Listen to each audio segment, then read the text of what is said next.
Nagtataka ka ba kung bakit nakakaya ng maliliit na hydraulic jack na mag-angat na mabibigat na sasakyan? Gumagana ito ayon sa Pascal's Law. Una, may matibay na base ito na gawa sa metal.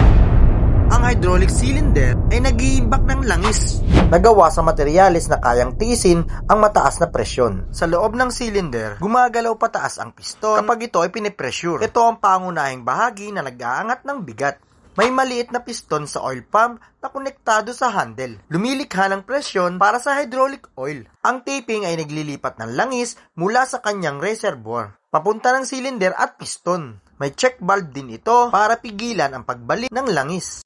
At pressure release valve ang nagpapababa naman ng karga. Binubuksan ito para bumalik ang likido. Nagpapahintulot sa piston na umatras. Kapag ginagamit ang handle, ang hydraulic oil ay pumapasok sa maliliit na piston chamber. At dahil sa check valve, hindi ito makakabalik sa reservoir. Ang presyon ay naipapasa sa malaking piston na umaangat naman ayon sa Pascal's Law, kaya naaangat ang karga. Para ibaba ito, dahang-dahang binubuksan ang pressure release valve para bumalik ang langis sa reservoir. At unti-unti itong nagre-retract ang jack.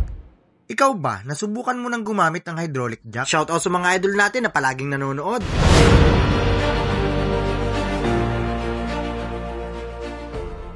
Alright,